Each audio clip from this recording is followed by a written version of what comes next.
السلام علیکم ورحمۃ اللہ وبرکاتہ۔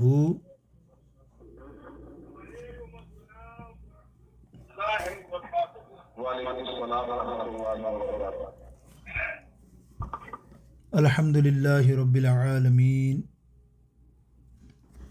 الصلاة والسلام علی رسولہ النبی الکریم، اما بعد فاعوذ باللہ من الشیطان الرجیم، بسم اللہ الرحمن الرحیم۔ وما امروا الا ليعبدوا الله مخلصین له الدین حنفاء ويقيموا الصلاة ويؤتوا الزكاة وذلك دين القيم۔ صدق الله مولانا العظيم۔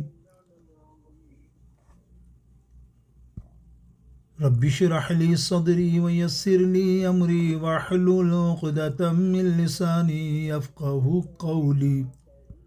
وسع ذنب من بسر ساما مدد قبل أيدي مدد كعبة إيما مدد إن الله وملائكته يصلون على النبي يا أيها الذين آمنوا صلوا عليه وسلموا تسليما۔ والصلاة والسلام عليك يا رسول الله وعلى آلك وأصحابك يا حبيب الله۔ اللہ تعالیٰ کے اس کی حمد و ثنا کے بعد اس کے پیارے حبیب علیہ السلام کی بارگاہ اقدس میں کروڑوں درود پاک کا نذرانہ پیش کرنے کے بعد، سامعین محترم،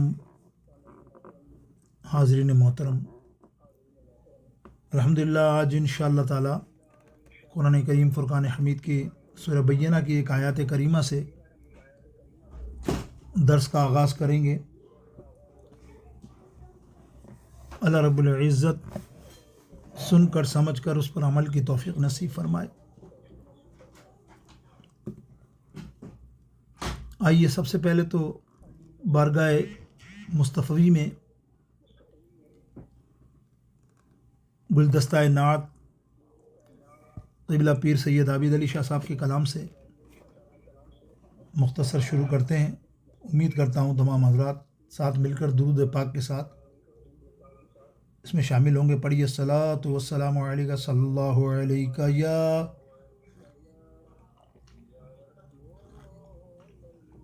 رسول اللہ وسلم علیکہ یا حبیب اللہ۔ عقل کو کچھ بھی سمجھ نہ آئے گا، عقل کو کچھ بھی سمجھ نہ آئے گا،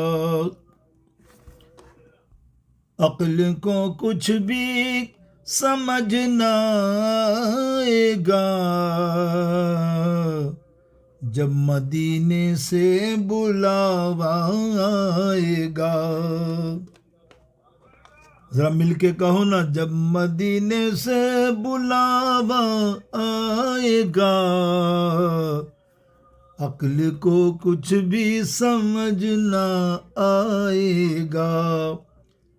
اور لے چلو مجھ کو مدینے لے چلو،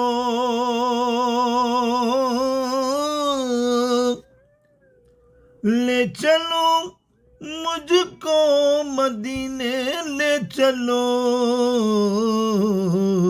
ارے مرض میرا آپ ہی ٹل جائے گا، مرض میرا آپ ہی ٹل جائے گا، عقل کو کچھ بھی سمجھ نہ آئے گا، جب مدینے سے بلاوا آئے گا۔ اور پڑھ درود ان پر تو گنتی کے بغیر، پڑھ درود ان پر تو گنتی کے بغیر، ارے جتنا گڑ ڈالے گا میٹھا پائے گا، جتنا گڑ ڈالے گا میٹھا پائے گا، جتنا گڑ ڈالے گا میٹھا پائے گا۔ اور عشق احمد کا جلا دل میں دیا،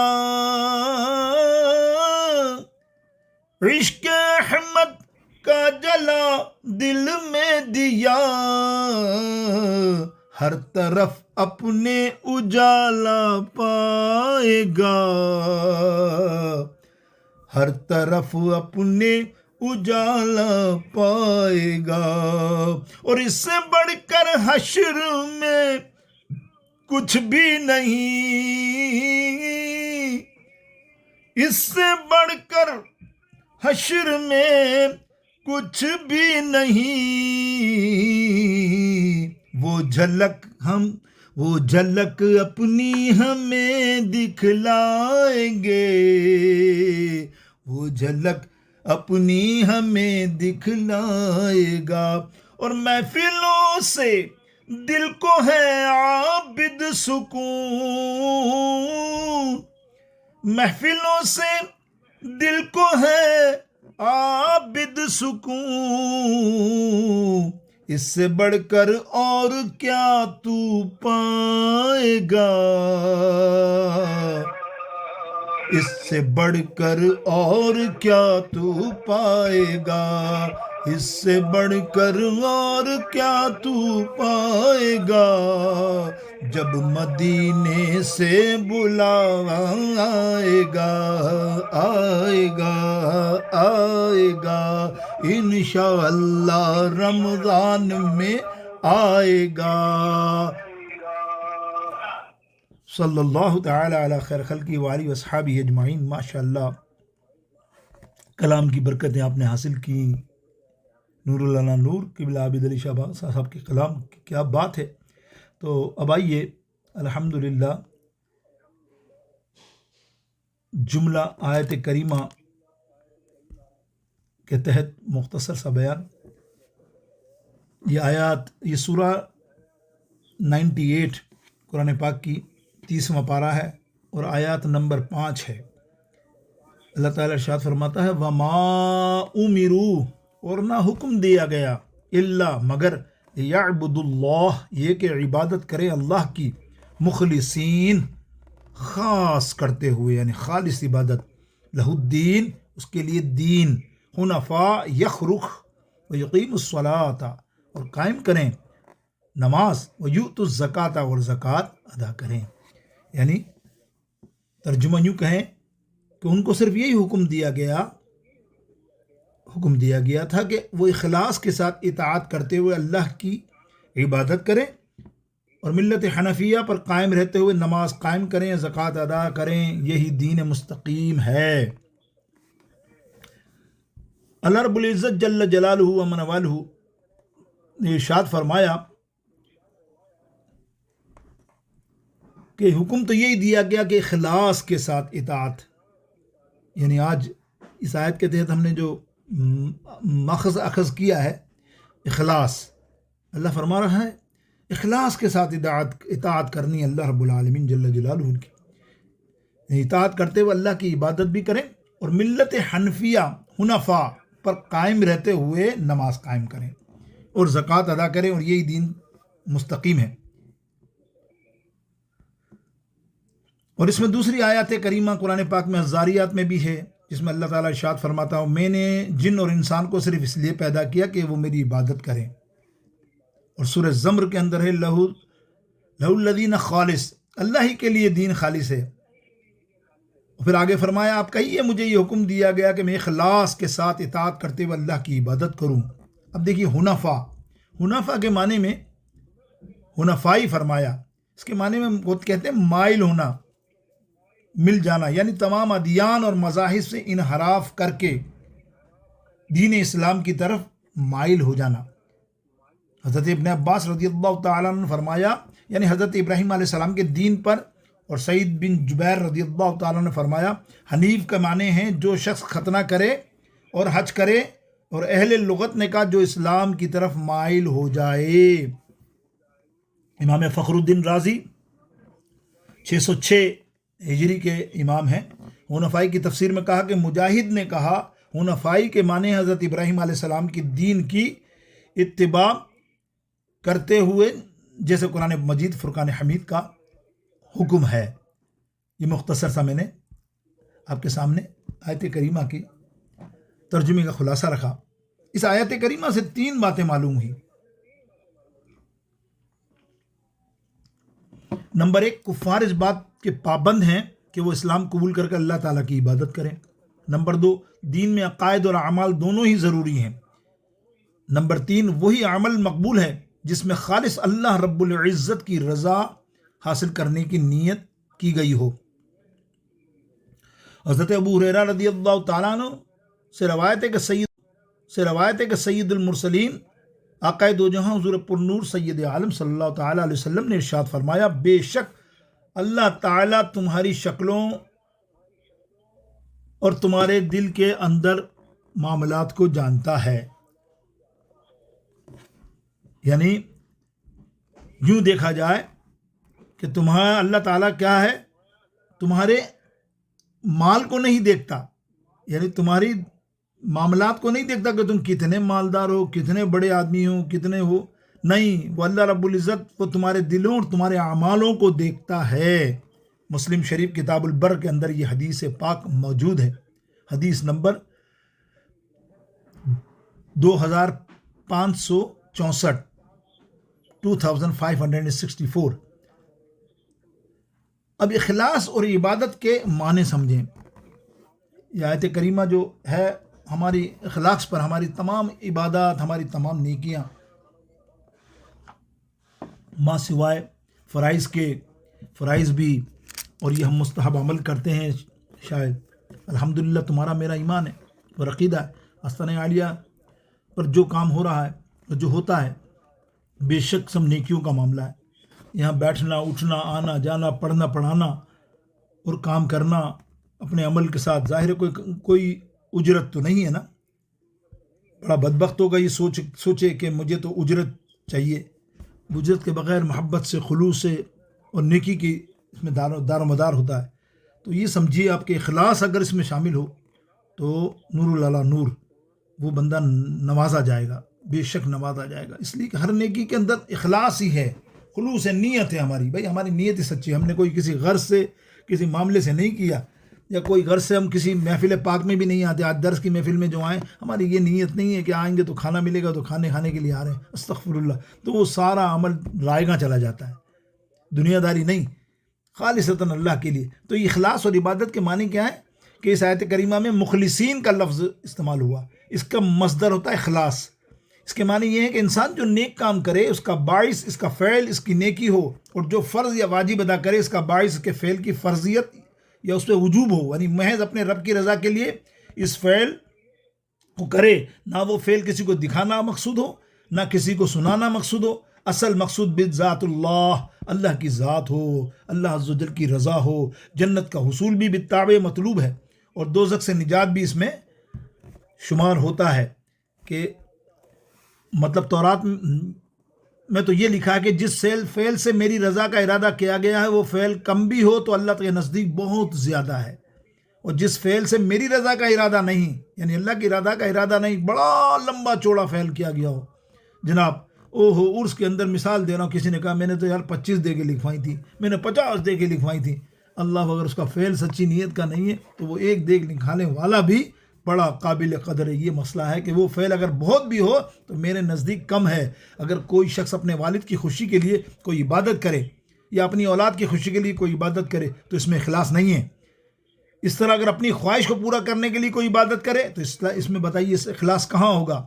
تو بعض مفسرین نے مخلصین کے تفسیر میں کہا کہ وہ عبادات کا اقرار کرتے ہوئے نیک کام کریں, اور بعض مفسرین نے کہا اپنے دلوں سے 100% اللہ کے رضا کا ارادہ کریں.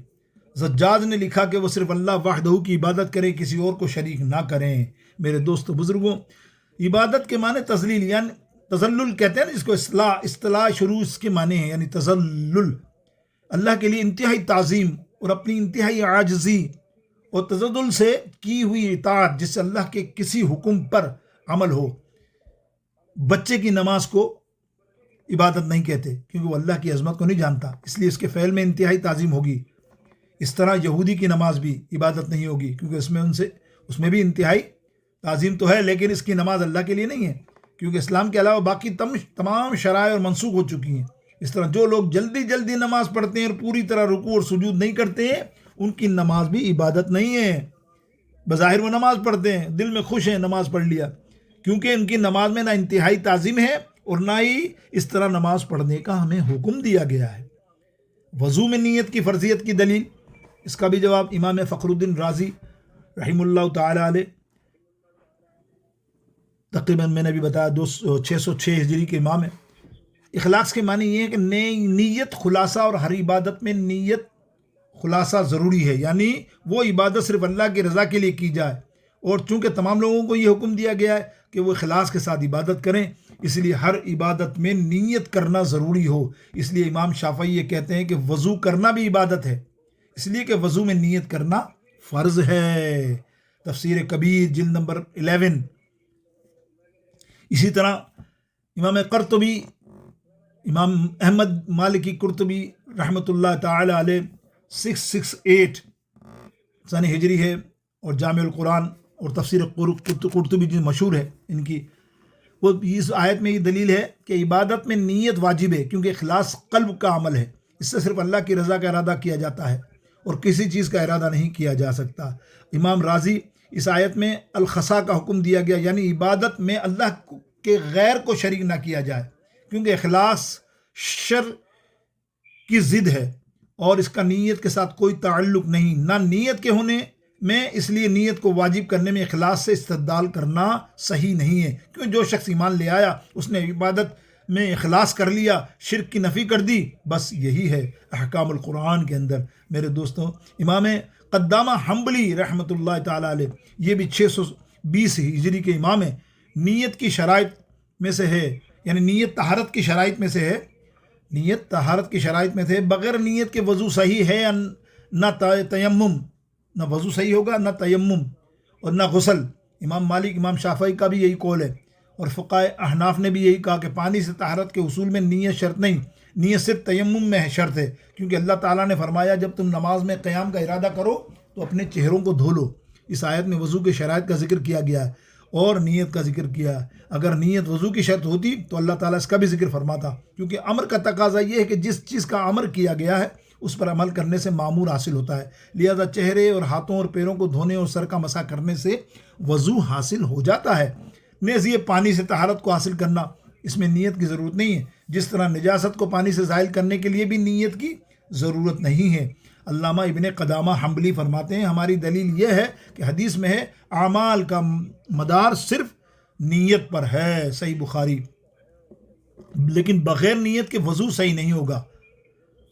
میں کہتا ہوں اس حدیث کا یہ معنی نہیں ہے کہ اعمال کا صحت کا مدار نیت پر ہے، بلکہ اس کے معنی یہ ہے کہ اعمال کی فضیلت کا مدار نیت پہ ہے، کیونکہ بہت سارے اعمال بغیر نیت کے بھی ائمہ ثلاثہ کے نزدیک ہوتے ہیں، مثلا کسی چیز کو خریدنا، بیچنا، واپس کرنا، کسی چیز کو کرائے پر دینا، کسی کو ملازم رکھنا، نکاح کرنا، طلاق دینا، منگنی کرنا، ایلا کرنا، اظہار کرنا، بیوی بچوں کو خرچ دینا، اس طرح کے بے شمار اعمال بغیر نیت کے بھی صحیح ہیں، لہٰذا وضو کرنا بھی بغیر نیت کے صحیح ہے۔ البتہ فضیلت میں اس میں ہے کہ وضو کرنے سے پہلے طہارت کی نیت کی جائے۔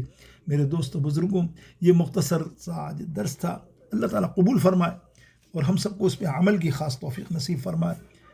ہونا تو یہ چاہیے انشاءاللہ تعالیٰ کہ اب 11ویں شریف آنے والی ہے ہماری بڑی، سرکار غوث اعظم کی محبت میرے اور آپ کے دل میں الحمدللہ ہمیشہ سے ہے، بلکہ ہم قربان جائیں اپنے بڑے پیر کے، جس کے صدقے میں آج ہمارا عقیدہ بھی صحیح سلامت ہے، اور بڑے بڑے صوفیاؤں کے سردار ہیں، وہ سلطان ہیں اولیاء۔ تو آپ سنیچر ہفتے کے دن تقریباً یہی سیم ٹائم کے اوپر زیادہ سے زیادہ حب غوث اعظم نیت کر کے آئیے۔ دیکھیں ہمارا تمہارا معاملہ یہ ہے کہ ہم محفل میں دیر سے آتے ہیں، اینڈ میں آتے ہیں. پتہ نہیں اب آپ کی کیا نیت آج میں نے بیان کیا ہے، اب آپ خود سمجھ جائیں. لیکن کم سے کم ایک دن پیر مرشد بڑے پیر کے لیے سچی بات ہے نیت کر کے آئے، نہیں بھائی آج تو مجھے بیان بھی سننا ہے، نعت شریف بھی سنوں گا اور محفل میں پوری بیٹھوں گا. کتنی دیر لگتی ہے، ہمارا 1.5 گھنٹے کی محفل ہوتی ہے، تو اس میں شریک ہوں گا انشاءاللہ. میرے غوث اعظم پیران پیر دستگیر کا فیض ایسا ہے کہ جو سچی نیت سے آتا ہے تو پھر وہ یہی فرماتے ہیں نا کہ مریدی لا تخف کہہ کر تسلی دی غلاموں کو.